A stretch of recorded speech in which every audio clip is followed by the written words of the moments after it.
ছাদ বাগানে নতুন নতুন ফুলগুলো ফোটার সঙ্গে সঙ্গে প্রজাপতিদের আনাগোনা অনেক বেড়ে গেছে। এমনিতে আমার বাগানে অনেক প্রজাপতি আসে, তা আজকে দেখুন ভিডিও তোলার সময় একে আমি লক্ষ্য করলাম মনের আনন্দে মধু খাচ্ছে আমার এই গাঁদা ফুল গাছগুলো থেকে। দৃশ্যটা খুবই সুন্দর, সেই জন্য আপনাদের সঙ্গে একটু শেয়ার করলাম।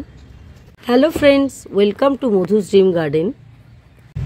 সমস্ত গাছের ভিডিও এক এক করে আমি দিচ্ছি। শীতের পিটুনিয়ার চারা আনা আপনাদের সঙ্গে শেয়ার করেছিলাম, তারপরে কিন্তু আর তেমনভাবে পিটুনিয়া গাছের কোনো ভিডিও আমি আপলোড করিনি।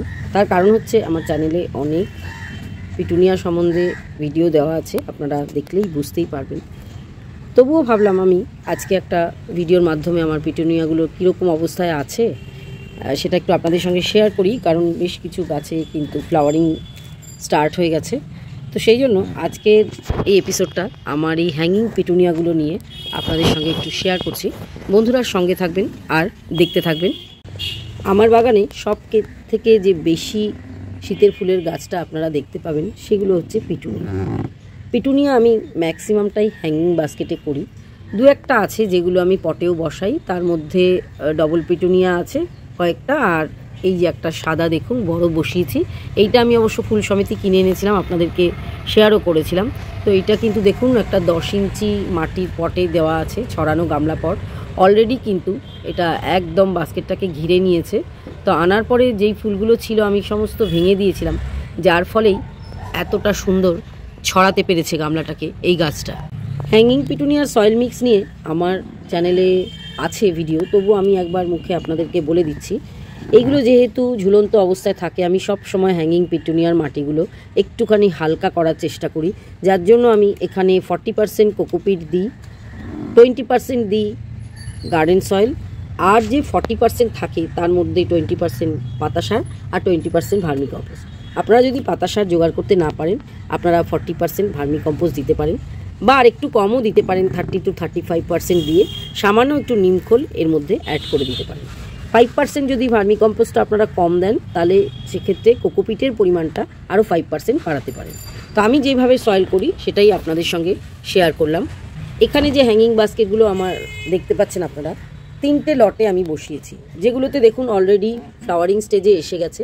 এগুলো ফার্স্ট লটে বসিয়েছিলাম, তারপরের যে সাইজটা আপনারা দেখতে পাচ্ছেন এইটা সেকেন্ড লটে, আর এই যে ফ্রন্টে যেগুলো দেখতে পাচ্ছেন এগুলো থার্ড লটে। তো আমি সুশান্ত দার কাছ থেকে এইরকম 2 ইঞ্চি পটে চারা এনেছিলাম, যেটা আমি 4-5 দিন আমার বাগানে রাখার পরে দিয়ে দিয়েছিলাম ডাইরেক্ট এরকম হ্যাঙ্গিং বাস্কেটে। এইটা হচ্ছে তার পরের সপ্তাহের রেজাল্ট, যেটা আপনারা দেখতে পাচ্ছেন। চারাগুলো কিন্তু 1 সপ্তাহের মধ্যেই বেশ বড় হয়ে গেছে, মানে এই ধরুন লাগিয়েছি 1 সপ্তাহ হয়ে গেল, আরও 1 সপ্তাহ বাদের দৃশ্য, যেটাতে আমার অলরেডি 2বার মাস্টার্ড খোল ফার্টিলাইজার দেওয়া হয়ে গেছে। আর এইটা হচ্ছে একদম শুরুতে যেগুলো এনেছিলাম, এগুলোতে কিন্তু 4বার মাস্টার্ড খোল ফার্টিলাইজার দেওয়া হয়ে গেছে। আর আমি প্রত্যেকটা পটে 1বার করে ডিএপি দানা দিয়েছি, সেগুলো আপনারা পটে দেখলেই বুঝতে পারবেন যে খাওয়ারটা সবসময় মজুত রেখেছি। শীতের গাছে অনেক শর্ট টাইমে করতে হয়, যার জন্য কিন্তু আমি এইভাবে পিটুনিয়াটাকে করি। আর যেদিনকে সার দিই আপনারা বুঝতেই পাচ্ছেন মাটিটা কতটা শুকনো ড্রাই করা রয়েছে। যেরকম আজকেই আমি লিকুইড মাস্টার্ড খোল ফার্টিলাইজার এর মধ্যে দেবো, অলরেডি আমি সারটা দেখুন এখানে গুলে রয়েছি। এবারে দেখুন এটা কতটা পাতলা করে আমি দিচ্ছি। 1 লিটার সারের সঙ্গে আমি এখানে 20 লিটার জল মিশ্রিত করেছি, কারণ কি শীতের গাছে কিন্তু শেকড় খুব ডেলিকেট হয়, তা সারটা একটু পাতলা করে দিলেই কিন্তু সব থেকে ভালো হয়, গাছের সেটা গ্রহণ করতে অনেক সুবিধা হয়। পিটুনিয়া গাছ আমি দেখেছি হ্যাঙ্গিংয়ে সব থেকে ভালো হয়, কারণ এই বাস্কেটটা আপনারা যখন তুলে ধরবেন এর চারপাশ দিয়ে খুব সুন্দর আলো বাতাস পাস করে, এবং সম্পূর্ণ রোদে আমি এগুলোকে রেখে দিই। আমার যেখানে হ্যাঙ্গিং করা থাকে লাস্টে আপনাদের দেখাবো, সার দেবো বলে আমি সমস্ত পটগুলো আজকে নামিয়ে রেখেছি, তাই দেখাতে পারছি না। ভিডিওর একদম শেষে দেখবেন আমি কিভাবে পিটুনিয়াগুলোকে হ্যাং করে রাখি। তো এই রকম থাকার জন্য কি হয়, এক্সট্রা জলটা কখনোই পটের তলায় স্টে করে না। এর নিচে 8 থেকে 10টা ছোট ছোট হোল করা রয়েছে, তার মাধ্যমে কিন্তু সমস্ত জলটা বেরিয়ে একদম ড্রেন আউট হয়ে যায়, যার জন্য কোনো রকমভাবেই জল বসা থেকে পিটুনিয়া মরে না। আপনারা কিন্তু এই ধরনের হুকেও পিটুনিয়া হ্যাং করতে পারেন। আপনাদের যদি ঝোলানোর জায়গা না থাকে, এরকম রড থাকে, তাহলে এই রকম টাইপের যে হুক টাইপের যে বাস্কেটগুলো আছে সেগুলোতেও কিন্তু পিটুনিয়া হ্যাং করতে পারেন। আমি কিন্তু ওই একই সয়েলে এইগুলোকেও করেছি, দেখে বুঝতেই পারছেন। এরও দেখুন তলা দিয়ে আশপাশ দিয়ে এয়ার চলাচলের অনেক জায়গা থাকে, যার জন্য এই ধরনের বাস্কেটও কিন্তু পিটুনিয়া খুবই ভালো হয়। প্রথমে আমি সারটা প্রয়োগ করে নিচ্ছি, কিভাবে দিচ্ছি সেটাও আপনারা দেখলে বুঝতেই পারবেন। এগুলো যেরকম একটু বড় গাছ, আমি এখানে প্রায় 1 মগের 3 ভাগের 1 ভাগ সার এতে প্রয়োগ করে দিচ্ছি। এইটা দেখুন আরেকটু ছোট, এতে কিন্তু একটা মগের থেকে আমি প্রায় 4টে থেকে 5টা গাছে দিয়ে দিতে পারবো। আর এই যে সামনের লটে দেখছেন, এইটা কিন্তু এইরকম সাইজের গাছে 30 থেকে 40 ml, তার বেশি সার কিন্তু আমি দেব না, কারণ গাছের চারাটা খুবই ছোট আছে, খুব পট ভর্তি করে সার দেওয়ার প্রয়োজন নেই। এইভাবেই কিন্তু আপনারা সার দেবেন, এরম না যে আমি সবাইকে একই রকম সার দেব। গাছের আকার আয়তন বুঝে আপনাদেরকে সার প্রয়োগ করতে হবে। একে একে সব কটা গাছে আমি সার প্রয়োগ করে দিচ্ছি। লক্ষ্য করে দেখুন কোনটায় কতটা দিচ্ছি, তাহলে আপনারা বুঝতে পেরে যাবেন যে এইভাবে আমরা সারটা অ্যাপ্লাই করব।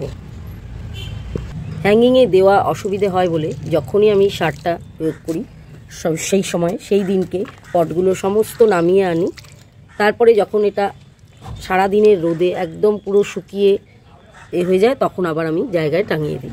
একে একে সব কটা পিটুনিয়া গাছে আমার সার দেওয়া কমপ্লিট হয়ে গেছে। বন্ধুরা, এবারে একটু পেস্টিসাইড প্রসঙ্গে বলি। পিটুনিয়া গাছে আমি একমাত্র লেদা পোকা ছাড়া আর কোনো পোকামাকড়ের উৎপাত দেখিনি, তবে আমার গাছগুলো যেহেতু হ্যাঙ্গিং অবস্থায় থাকে তো লেদা পোকাও আমি এতে কখনোই খুঁজে পাইনি। কারণ কি, পিটুনিয়া গাছে অন্যান্য পোকা না হওয়ার আর একটা কারণ হচ্ছে এর পাতাটা একটু আঠালো টাইপের হয়, এর মধ্যে সাদামাছি বা মিলিবাগ কেউ বসলে যেহেতু চিপকে যায়, ওরাও কিন্তু বোঝে, এরা এই গাছে কিন্তু অ্যাটাক করে না। আর ফাঙ্গিসাইডের কথা বলতে, ফাঙ্গিসাইডের কিন্তু খুব একটা প্রয়োজন হয় না। আপনারা এই যে নিচে দেখছেন 1-2 পাতা হলুদ হয়ে গেছে, এগুলো কিন্তু জলের জন্য হয়। এটা যেহেতু মাটির সঙ্গে লেগে থাকে তো এই পাতা কিন্তু ছিঁড়ে ফেলে দিলেই হয়ে যায়, এর জন্য আলাদা কোনো ফাঙ্গিসাইড দেওয়ার কোনো রকম প্রয়োজন হয় না। ফাঙ্গিসাইড পিটুনিয়া গাছে কোনো সময়ই দরকার হয় না। শুধু একটা কারণে পিটুনিয়া গাছ মরে, সেটা হচ্ছে জল বসে। অতিরিক্ত জল কখনোই পিটুনিয়াতে প্রয়োগ করবেন না। এখন যেহেতু শীতের বেলা রোদটা খুবই কম থাকে, অনেক সময় এরকমও হয় আমার হ্যাঙ্গিং পিটুনিয়াগুলোতে, যেহেতু গাছগুলো এখন ছোট আছে, 1-2 গাছ বাদ দিয়ে, যেরকম এইটা পুরো কভার করে গেছে পট, এইটা পট কভার করে গেছে, এরকম ধরনের গাছগুলো বাদ দিয়ে বাকিগুলোতে আমার একদিন ছেড়ে একদিন জল দিলেই এখন চলে যাচ্ছে। তো জলটা আপনারা বুঝে বুঝে দিলে কখনোই কিন্তু আপনাদের পিটুনিয়া গাছ মরবে না। প্রমাণস্বরূপ একটা গাছ আপনাদের দেখাই, এই গাছটায় কিন্তু অতিরিক্ত জল পড়ে গেছিলো, তো আমি কিন্তু এই গাছটাকে এদের থেকে একদম আলাদা করে সরিয়ে রেখেছি এবং কোনো রকম সার আপাতত এতে প্রয়োগ করছি না। গাছটা একেবারেই ঢলে গেছিলো, একটুখানি সোজা হয়ে উঠে দাঁড়িয়েছে। দেখা যাক, যদি বাঁচাতে পারি নিশ্চয়ই পরে আবার অন্য কোনো এপিসোডে এই গাছটা নিয়ে আপনাদের সঙ্গে শেয়ার করব। আপাতত কিন্তু এই গাছটাতে আমি কোনো রকম সার প্রয়োগ করছি না, আর জলটাও একদম রুটের কাছে বুঝে বুঝে দিচ্ছি। যখন দেখছি এই মাটিটা নরম আছে তখন তাও দিচ্ছি না। তো এইরকম অবস্থা যদি কোনো পিটুনিয়ার চারা আপনাদের হয়, সেটা কিন্তু অন্যান্য চারা থেকে একদম সরিয়ে রাখবেন। এই রোগটা পিটুনিয়া গাছে জল বসেই হয় এবং হলে পরে আশেপাশের গাছগুলোতেও এফেক্ট করে, সেজন্য এই গাছটাকে কখনোই বাকি গাছেদের সঙ্গে রাখবেন না। পিটুনিয়া গাছ প্রচণ্ড পরিমাণে সানলাইট ভালোবাসে। আপনার বাগানে দিনের 5 থেকে 6 ঘন্টা রোদ যেখানে পড়ে আপনারা কিন্তু সেখানেই পিটুনিয়া গাছগুলোকে রাখবেন, তাহলেই কিন্তু এই রকম বাস্কেট ভরে যাবে। আর তারপরে যখন ফুলটা আসবে আপনারা বুঝতেই পারবেন, পুরো বাস্কেট একদম বোঝাই করে ফুল হবে, পাতা দেখা যাবে না। আমার পুরনো ভিডিও যদি আপনারা লক্ষ্য করে থাকেন, আপনারা দেখতে পারবেন কি পরিমাণ পিটুনিয়া গাছে ফুল হয়। তো হ্যাঙ্গিং পিটুনিয়া গাছের সমস্ত কাহিনীটাই আপনাদের সামনে তুলে ধরলাম। বন্ধুরা, আজকের এপিসোডটা আপনাদের কেমন লাগলো অবশ্যই কমেন্টস বক্সে লিখে জানাবেন। আর নতুন বন্ধু যারা আজ প্রথম মধু ড্রিম গার্ডেনের সঙ্গে যুক্ত হলেন, ভালো লাগলে অবশ্যই সাবস্ক্রাইব করে বেল আইকনটা প্রেস করে দিয়ে সঙ্গে থাকবেন, যাতে আমি এরকম ধরনের কোনো ভিডিও আপলোড করলে তার নোটিফিকেশান আপনাদের কাছে সবার আগে পৌঁছে যায়। সবার শেষে এই দৃশ্যটা দেখিয়ে আজকের ভিডিওটা এখানেই শেষ করছি। আমার হ্যাঙ্গিং পিটুনিয়াগুলো কিভাবে ঝুলন্ত অবস্থায় থাকে আপনাদেরকে দেখাবো বলেছিলাম। দেখতে পাচ্ছেন প্রচুর হ্যাঙ্গিংয়ে আমার থাকে পিটুনিয়া, এবং কিছু কিছুতে তো ফুলও এসে গেছে, আপনাদের দেখালাম। দৃশ্যটা কেমন লাগলো অবশ্যই কমেন্টসে লিখে জানাবেন। আজকে তাহলে এখানেই শেষ করছি।